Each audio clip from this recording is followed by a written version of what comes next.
pessoal, tudo bem com vocês? Professora Isabela, mais uma vez, para a gente iniciar uma nova legislação, a Lei Orgânica do município de Montes Claros. Já começa adiantando com uma legislação extensa, uma legislação complexa, que trata de uma série de assuntos muito importantes no dia a dia do município, mas que a gente não consegue enxergar tanta didática para ser cobrado em prova.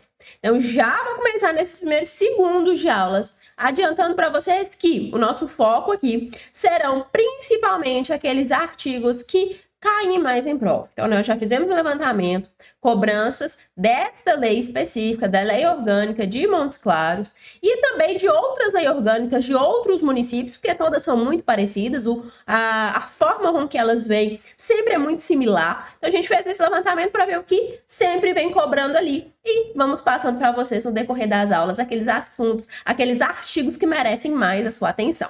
Combinado? Então não se assuste com a extensão da legislação, realmente ela é muito grande, mas nós faremos da forma que te entregue aquilo que você precisa saber essencialmente para responder as questões, para ter consciência daquilo que vai ser cobrado na sua prova. Combinado? Então vamos lá, sem mais delongas, vamos iniciar essa legislação muito importante aí para sua prova. Deixei aí os contatos do pré-concurso, e-mail, telefone, o site, por lá vocês conseguem ter maiores informações. Precisou, pode chamar por lá que a gente está disponível para atender vocês, combinado? Gente, seguinte, quando a gente fala em lei orgânica de um município, e aí coloquem isso entre muitas aspas, mas só para vocês conseguirem entender, a lei orgânica ela tem um formato muito similar, muito parecido com aquele que a gente vê na Constituição Federal e na Constituição dos Estados, Constituições estaduais. Então, o formato que a gente encontra por lá, assim como as previsões que trazem essa legislação para nós, é muito similar com o que a gente encontra na Constituição Federal e na Constituição Estadual de Minas e de todos os outros estados da federação. Então, o preâmbulo, de cara, você abriu aí sua legislação, e aí aconselho que esteja com a legislação aberta para acompanhar a aula, ser mais proveitoso, fazer suas anotações, você vai dar de cara com o que a gente chama de preâmbulo. O que é isso, Isabela? Eu nunca vi essa palavra na minha vida, olha só. Preâmbulo, se você abrir a Constituição Federal, vai ter. Se você abrir a Constituição Estadual de qualquer estado, tem. O preâmbulo, ele vai ser, muito resumidamente, muito superficialmente, um textinho que vem ali como se fosse um texto de apresentação.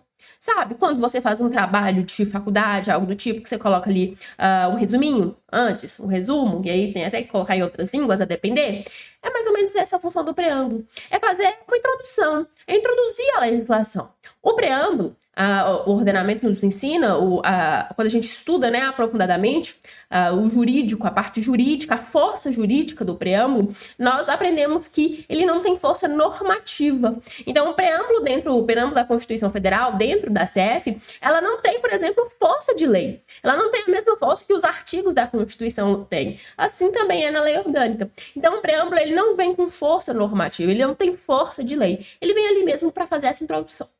E aí, quando a gente pega o preâmbulo da nossa lei orgânica municipal, fala pra gente que o Constituinte Municipal de Montes Claros, embasada nas disposições do artigo 29 da Constituição Federal e na participação direta da sociedade civil, aprovou sobre a proteção de Deus e promulga a seguinte lei.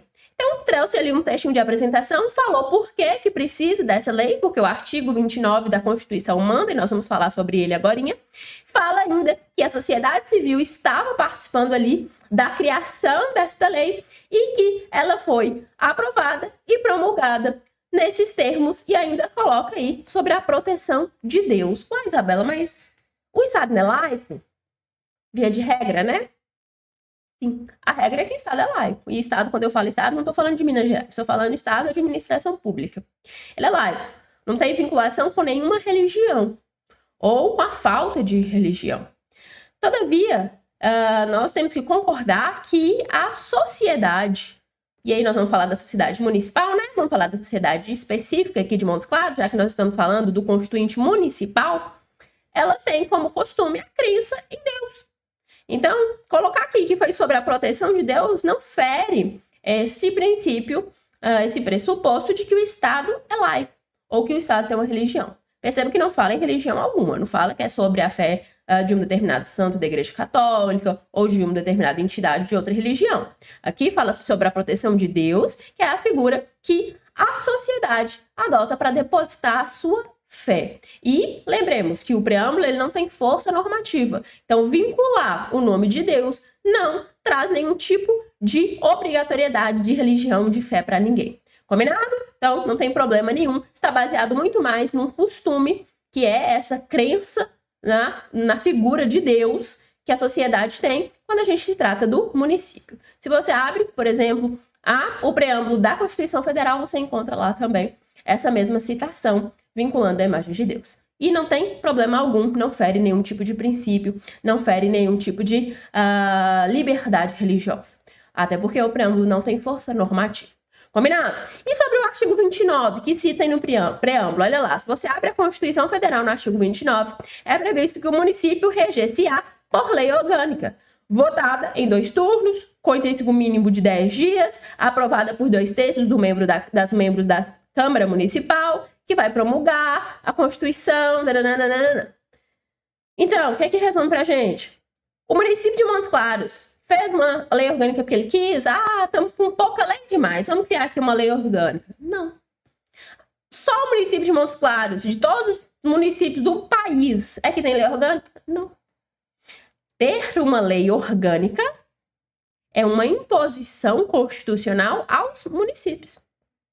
Os municípios, por uma força normativa, e aqui sim nós temos um artigo de lei com força normativa, que está na Constituição, que é a nossa lei máxima, dentro de uma pirâmide de hierarquia das legislações. A Constituição Federal está no topo, é a nossa chamada Carta Magna, é a nossa lei suprema.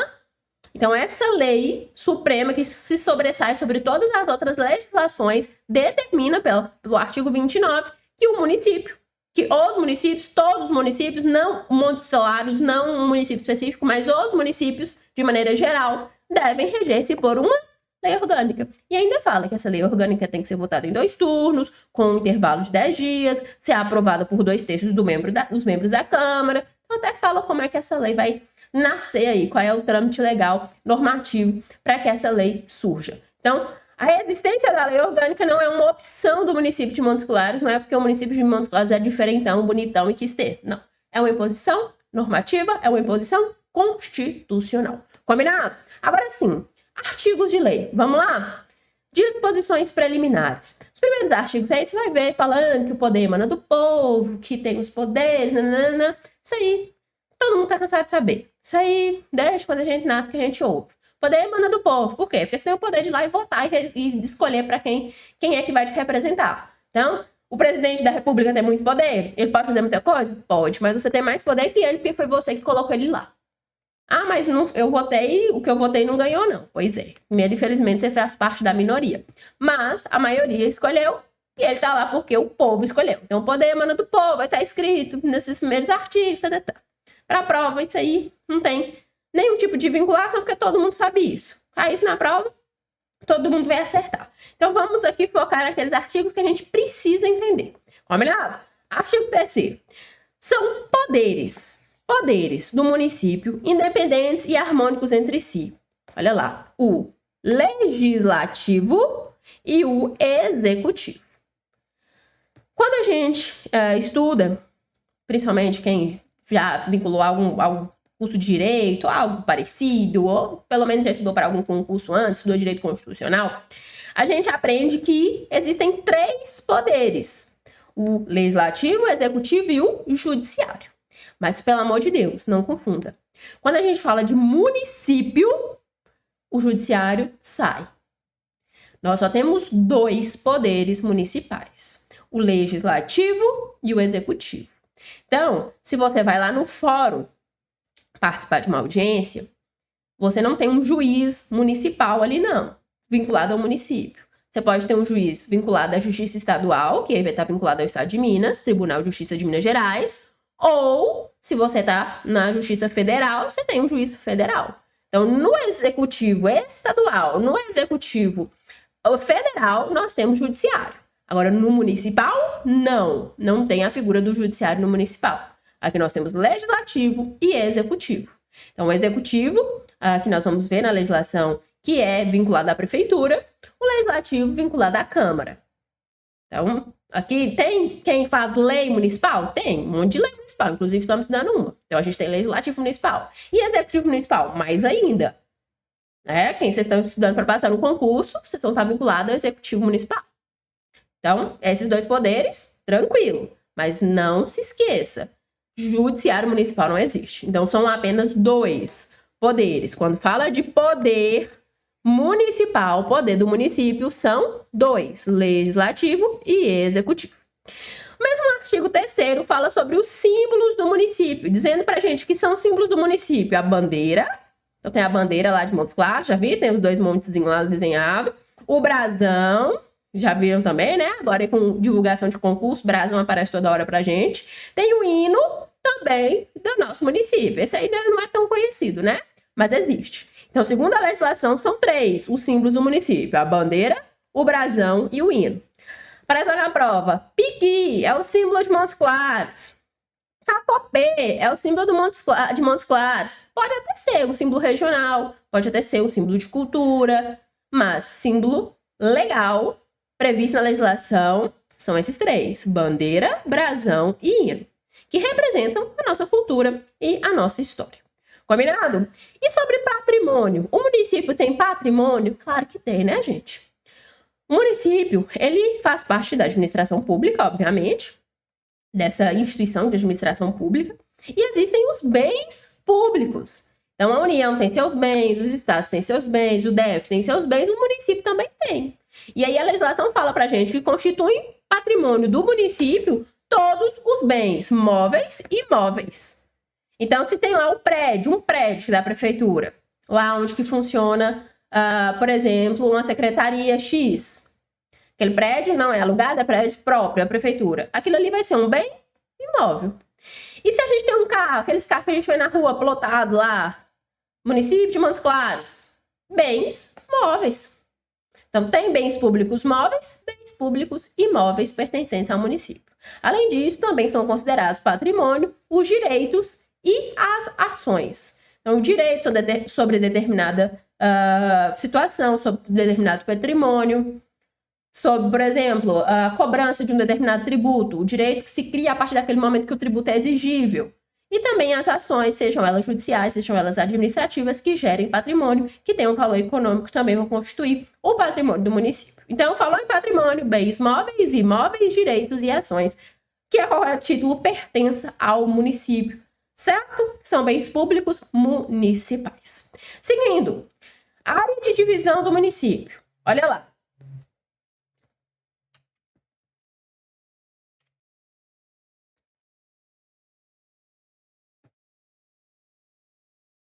E de divisão do município. O artigo 5º da legislação fala pra gente que o município divide-se em sede, que lhe dá o nome, tendo a categoria de cidade, ou seja, Montes Claros, sede a cidade. Mas também tem os distritos, que são categorizados como vila. Então, falou em divisão do município, duas categorias.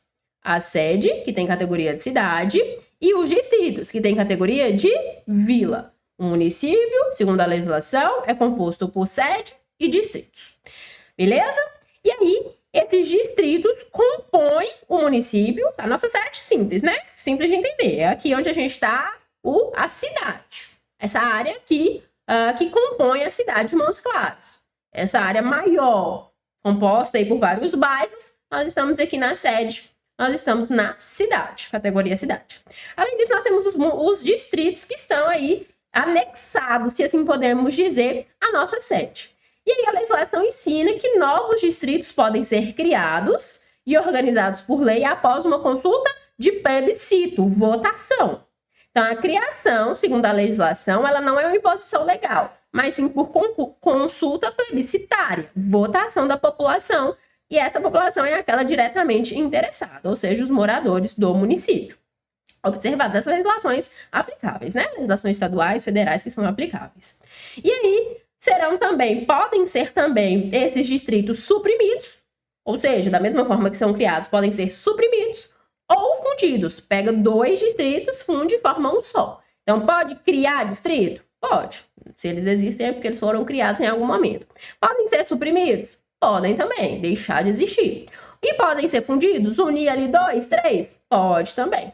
Tudo isso através de consulta plebiscitária observada as legislações aplicáveis. Todavia, existem requisitos básicos para que haja a criação de um distrito. Esses requisitos estão aí no artigo 7º da legislação.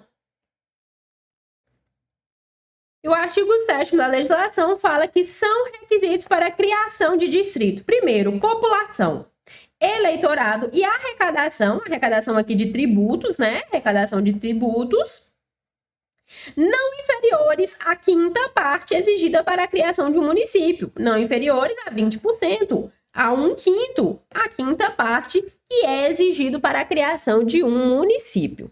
E quando a gente fala das regras de criação de município, pela quantidade de municípios que nós temos no estado de Minas Gerais, e a título de curiosidade, mais de 850, se não me engano, 853, 855, algo do tipo, dá para ver que não é tão exigente assim para se criar um município, né? Nós temos município, inclusive aqui na nossa região, que tem mínimo de população, que não tem infraestrutura nenhuma de demonstrar ser um município, mas que mesmo assim são municípios. Então, existem legislações federais, existem legislações estaduais que regulamentam os critérios para a criação de um município, para nascer um novo município. Dentre essas legislações, nós temos a legislação federal, lá de 1967, que depois foi alterada em 84, que é uma legislação específica para prever sobre criação de município. E aí essa legislação, no primeiro artigo, ela diz que o critério primordial é que tenha um pedido dirigido de pelo menos 100 eleitores para que haja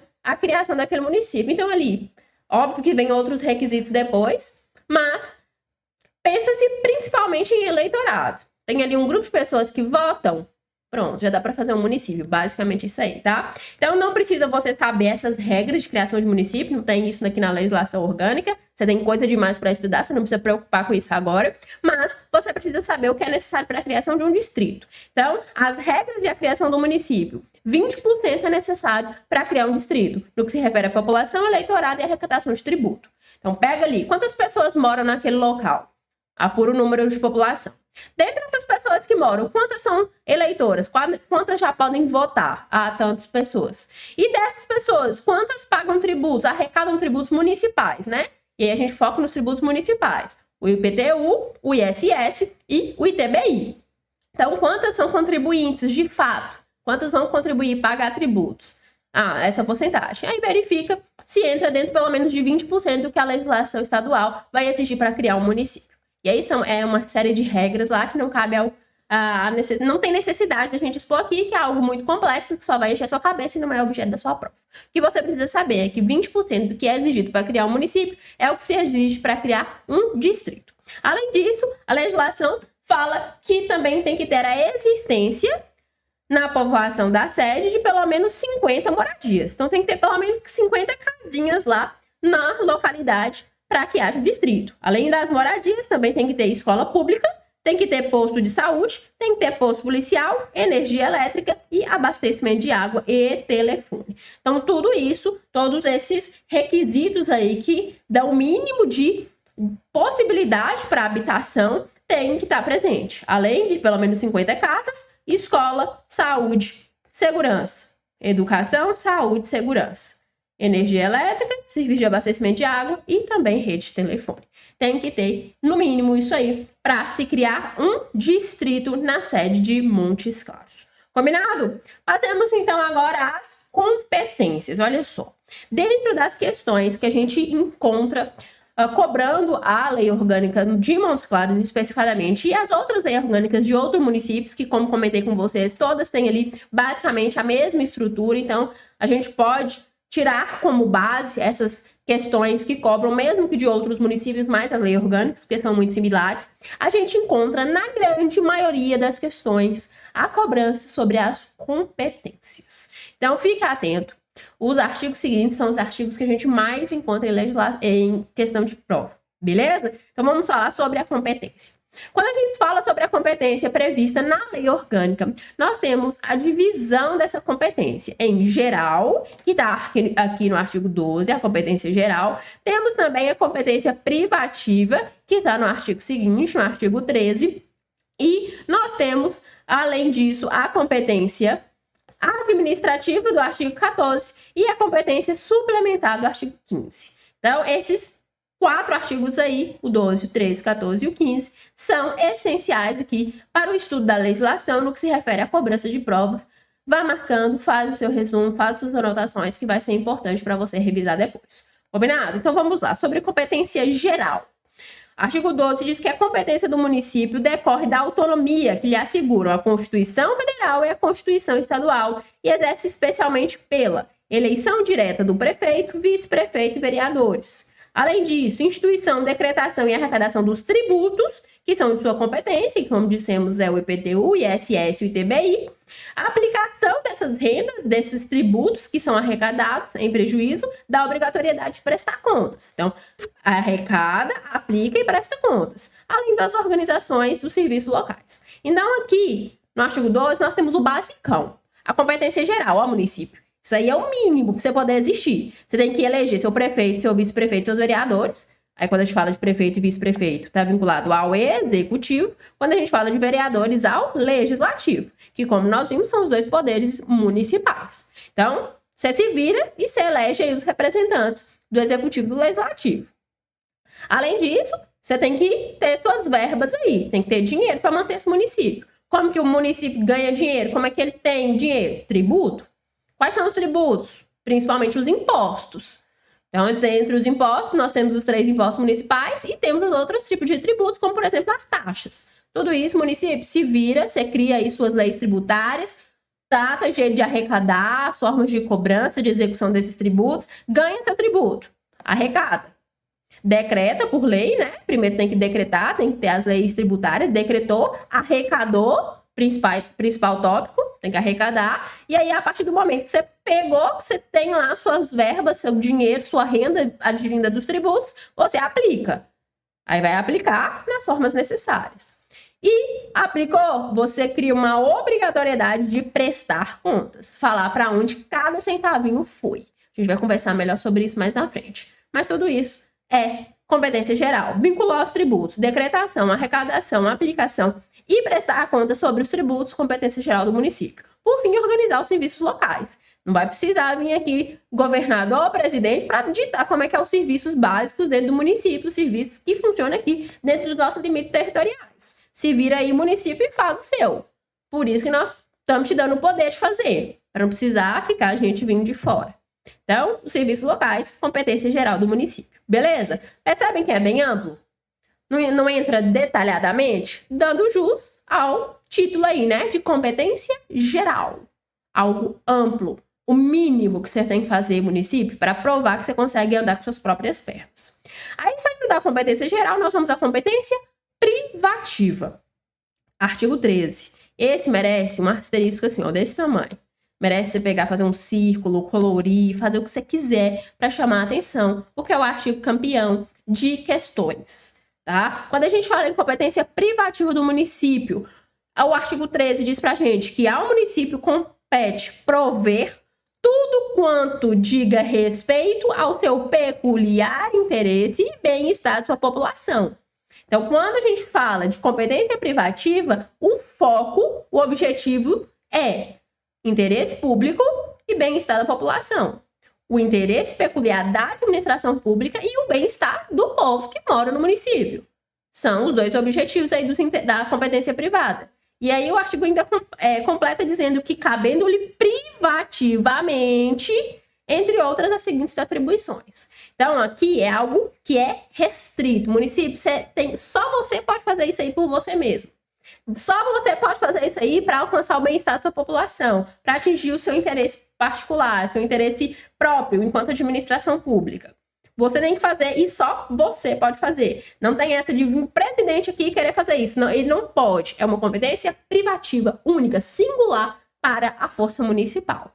E aí perceba que aqui já fala que, entre outras, as que estão listadas. Então, esse rol gigantesco aí do artigo 13 por mais extenso que ele seja, ele ainda não consegue esgotar todas as competências do município. Então, podem surgir outras, podem ser acrescidas outras à legislação. Na realidade fática, pode vir leis complementares que acrescentem outras atribuições. Aqui é só um rol exemplificativo. São alguns, ou vários, né? O rol é extenso, exemplos das atribuições privativas do município.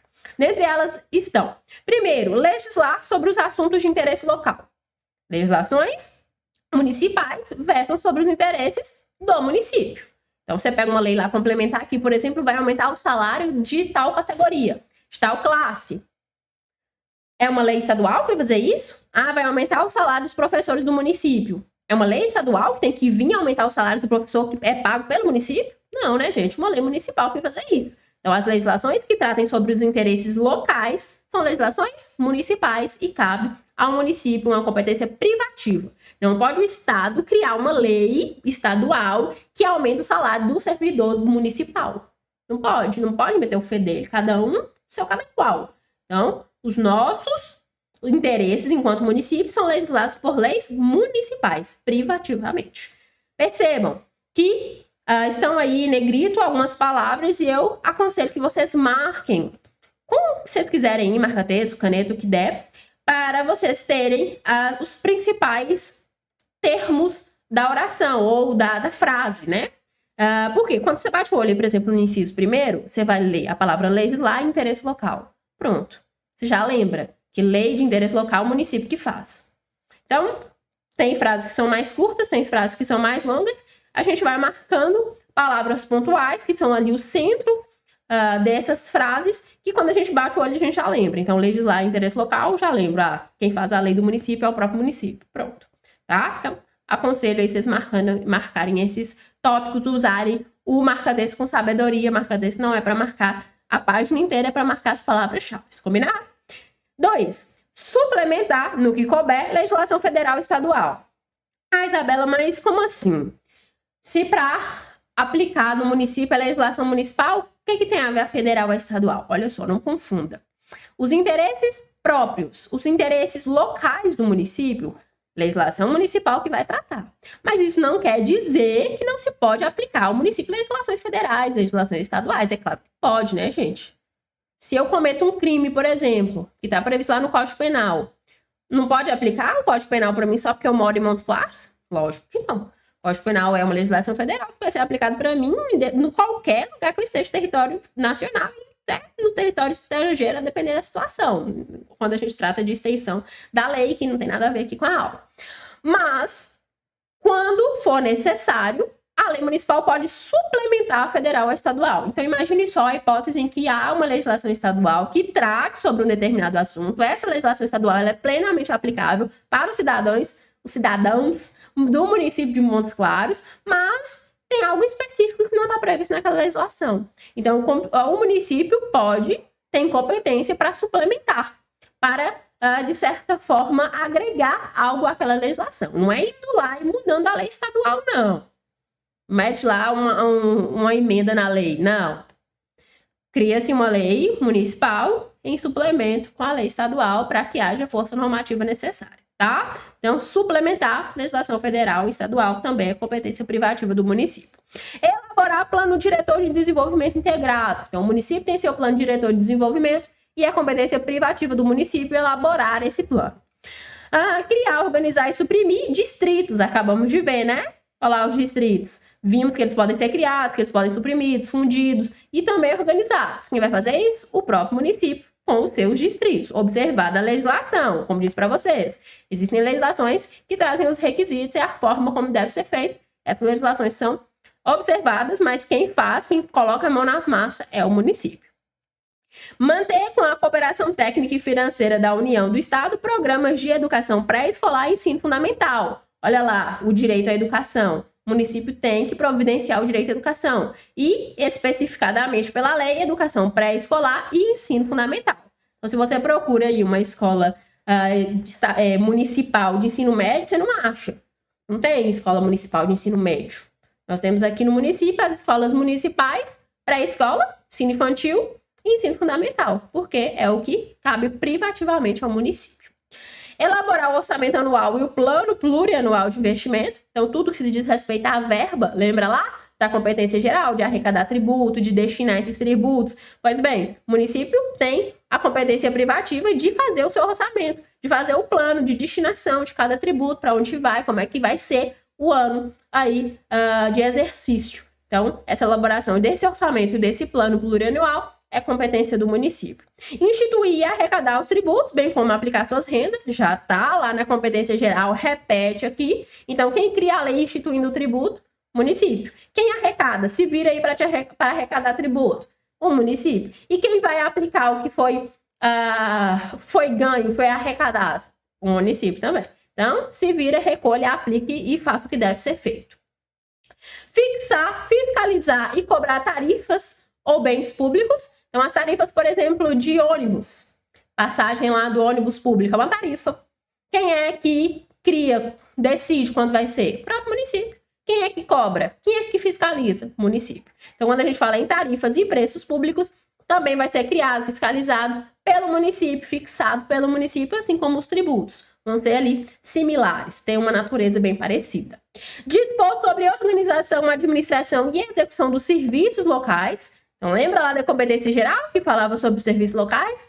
Repete aqui na competência privativa. Então, o município se vire e organize seus serviços públicos. Vai lá o pessoal da limpeza urbana, varrer lá as ruas, as praças. Serviço público, quem tem que organizar, quem tem que administrar, quem tem que fazer acontecer, executar, é você, município. Se vire e faça acontecer.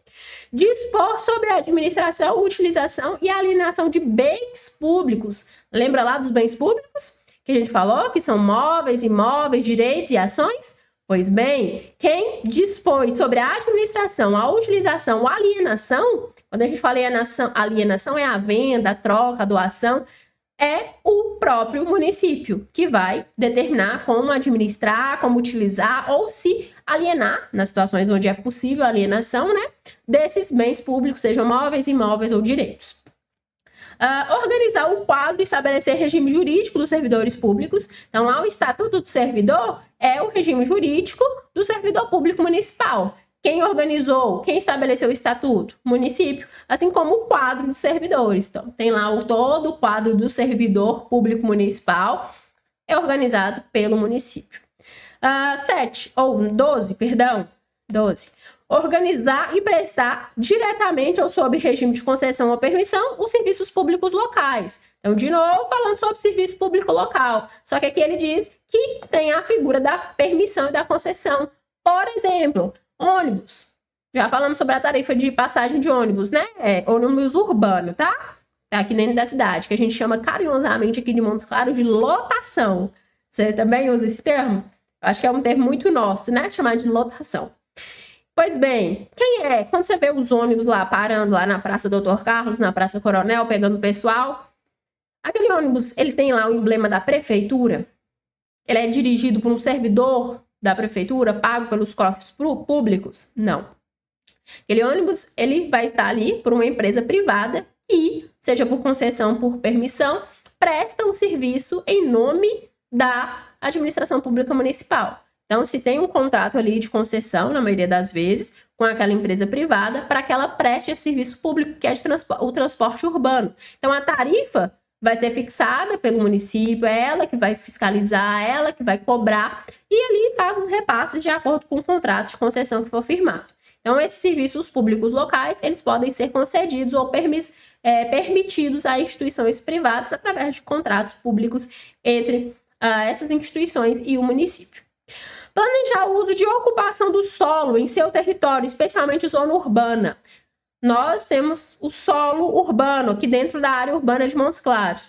E tem que ter um planejamento sobre o uso, até para ter infraestrutura. Então, quando você vai construir uma casa, você precisa de uma série de permissões da prefeitura para que você possa construir ali naquele local.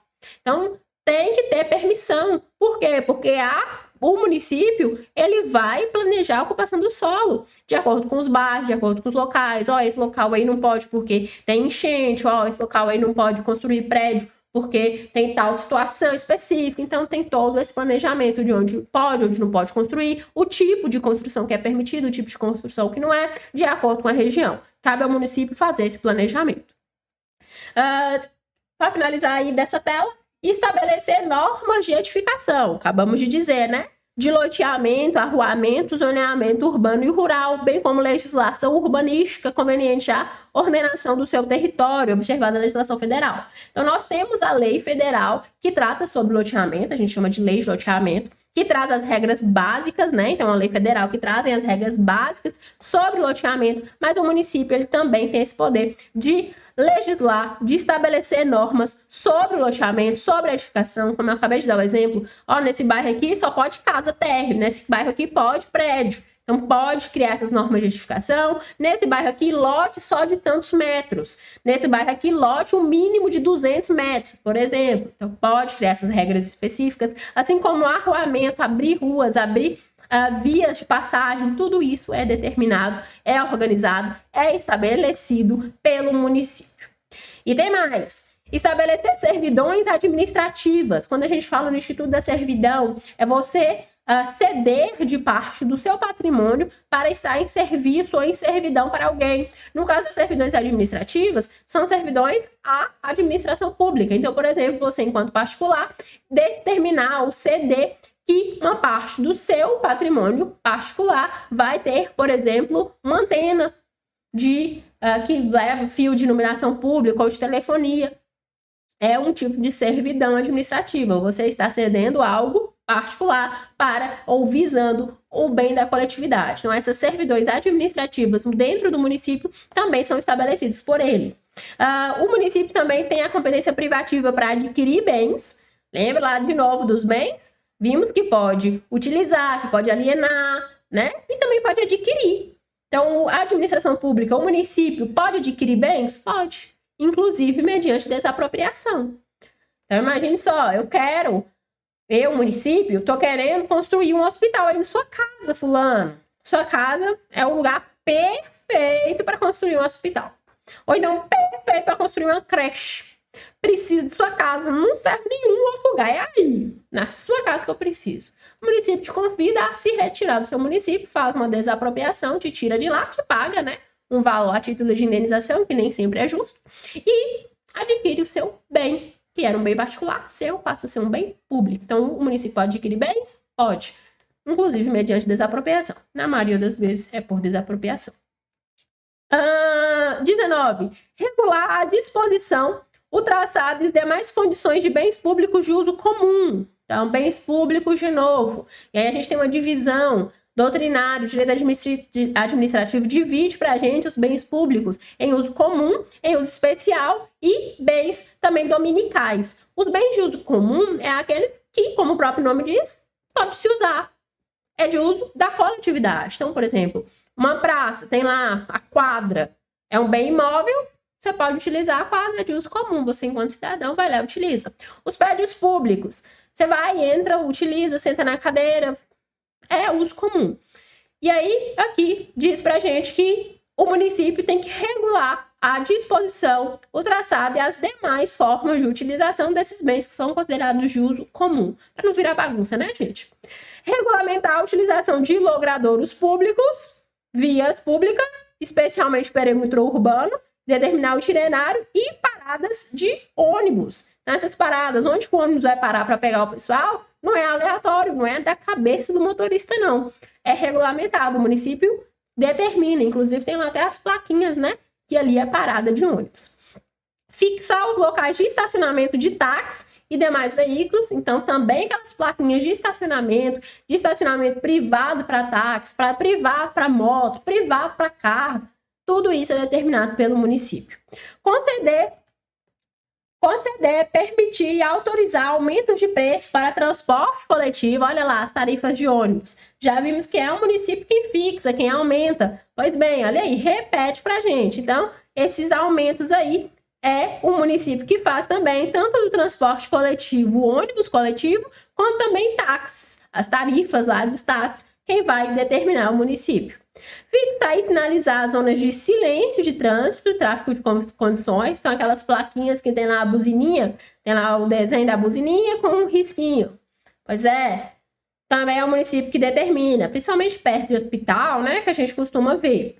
Sinalizar as vias urbanas e as estradas municipais, bem como regulamentar e fiscalizar sua utilização. Então, as placas dentro do município e também nos distritos, nas vias que ligam aos distritos, é de responsabilidade do município sinalizar, colocar essas placas, fiscalizar o cumprimento dessas placas também, promover a limpeza das vias e logradouros públicos, citei aqui agora há pouco, né?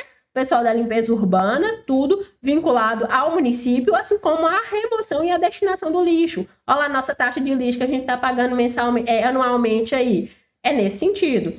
Ordenar as atividades urbanas, fixando condição e horário para funcionamento, estabelecimentos industriais, comerciais, serviços. Então, a hora que o comércio em Montes Claros abre, a hora que fecha, a hora que as indústrias têm de funcionamento, também é regulamentado, é ordenado pelo município. Regulamentar, licenciar, permitir, autorizar e fiscalizar a fixação de cartazes e anúncios. Pois é, não é qualquer anúncio, qualquer cartaz que pode ser fixado em qualquer lugar, não.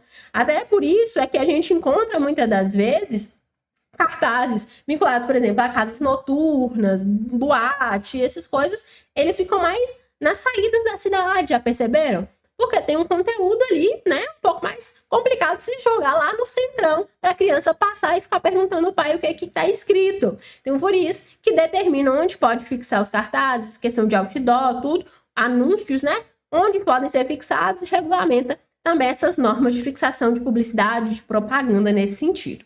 30. Prestar assistência nas emergências médico-hospitalares pelo pronto-socorro. Olha lá o serviço das UPAs. Né? Então, a gente tem as UPAs que são municipais, que prestam esse serviço de pronto-socorro, e a legislação também fala que pode ser mediante convênio. Então, pega um hospital, por exemplo, que seja estadual, e tem convênio com o município para prestar também esse serviço de pronto-socorro dentro do município. Organizar e manter o serviço de fiscalização necessários para o poder de polícia administrativa. Olha só, dentro do estado nós temos as forças policiais, nós temos a Polícia Civil, Polícia Militar, a Polícia Penal, são forças policiais do Estado. A Federação também tem a Polícia Federal, Rodoviária Federal. Além dessas, nós ainda temos, que não são as forças policiais, mas que estão vinculadas à segurança, dentro de uma esfera federal, tem Marinha, Exército, Aeronáutica. Agora, dentro do município tem polícia do município. Via de regra não, né? Nós temos as nossas guardas municipais, que exercem força de polícia, que não tem uma força de polícia militar, por exemplo, não é a mesma força da polícia penal, por exemplo, mas tem as forças específicas, as atribuições específicas da guarda municipal, que tem poder de polícia, poder de fiscalização. Então, a gente tem o serviço de fiscalização através da polícia administrativa, um órgão principal é a guarda municipal. Mas, além disso, nós temos outros órgãos municipais que também têm poder de polícia. Por exemplo, o pessoal da vigilância sanitária. Eles têm poder de polícia, eles podem fiscalizar, eles podem multar. O pessoal da guarda de trânsito também tem esse poder de polícia, de fiscalizar, de multar, de verificar a aplicação da legislação. Então, esse poder de polícia é nesse sentido, de ato com poder de polícia e não da figura da polícia propriamente dita, tá? Condição ou competência para fiscalizar os locais de venda, peso, medidas de condições sanitárias dos gêneros alimentícios. Então, olha aí a presença da vigilância sanitária. O pessoal vai lá fiscalizar onde tem alimento, onde tem comida. A vigilância sanitária está em cima. E quem regulamenta isso? Município. Dispor sobre depósito e venda de animais e mercadorias apreendidas em decorrência de transgressão de legislação. Então, prendeu lá animal, prendeu mercadoria, por exemplo, por questão de nota ou outras situações. Onde que vai guardar? Como que vai fazer? Para onde vai destinar? O município regulamenta. Dispor sobre registro, vacinação e captura de animais. Olha lá, nossas zoonoses, né? Tem as campanhas de vacinação. Se tem um animal com alguma doença, pode ser encaminhado para lá para tratamento ou até extermínio em alguns casos. Enfim, tem esse viés aí também do município, que quem tem que dispor sobre isso é o poder municipal. Temos a competência para estabelecer e impor penalidades de infração sobre leis e regulamento. Então, penalidade de trânsito, de estacionamento. Nós vimos aqui que quem regulamenta estacionamento é o município. Você estaciona lá no lugar errado, não põe área azul, ou põe área azul e vence, você leva uma multa. Quem te dá essa multa? O município. Pega lá a multa e olha para você ver. Tem lá o brasão do município estampado no cabeçalho. É uma multa que vem do município através da MC-Trans, né? Que é o órgão responsável. Então, o município também tem o poder de impor penalidades por infrações, assim como a penalidade advinda da vigilância sanitária, em caso de descumprimento aqui, ó, nas fiscalizações de locais com alimentos, as penalidades advindas do PROCON, no que se refere ao tratamento com o consumidor, tudo isso é penalidade por infração dentro das leis e regulamentos que são tidas dentro do município. Promover os seguintes serviços. Mercado municipal, lembra? Hoje já está bem em desuso, né? Mas aqui já tiveram alguns mercados municipais, hoje ficou só um, mas o município quem promove, quem mantém aquilo ali. Cemitérios, nós temos o cemitério municipal, que hoje já não tem nem lugar mais. Se você quiser comprar lá um terreno, você não acha, mas é um do município. Feiras, essa a gente tem bastante hoje em dia, né? Cada dia da semana tem uma feira diferente. Matadouros de animais, é claro, né, gente?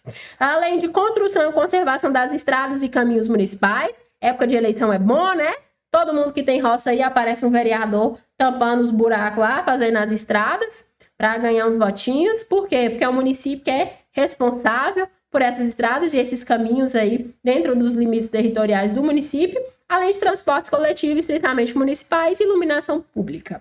Regulamentar serviço de carro de aluguel, transporte escolar, transporte especial e táxi, uso de taxímetro. Então, se você quer ter um carro lá de transporte escolar para levar os meninos para a escola, não é só você comprar uma van, um micro-ônibus e meter lá um letreiro amarelo escrito escolar, não. Você tem que ter autorização da prefeitura, tem uma divisão por bairro, onde cada um fica. A mesma coisa táxi, não é só comprar um carro branco e colocar a plaquinha de táxi em cima, não. Tem que ter autorização, tem números disponíveis, não pode ser vários táxis na cidade, é tudo muito bem regulamentado, muito bem organizado pela prefeitura no que se diz respeito a esses transportes particulares dentro do município.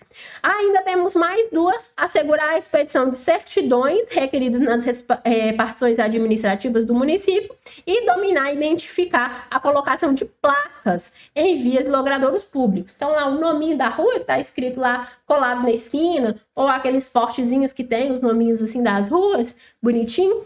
Pois bem, município quem vai denominar, quem vai identificar, quem vai escolher o nome das ruas.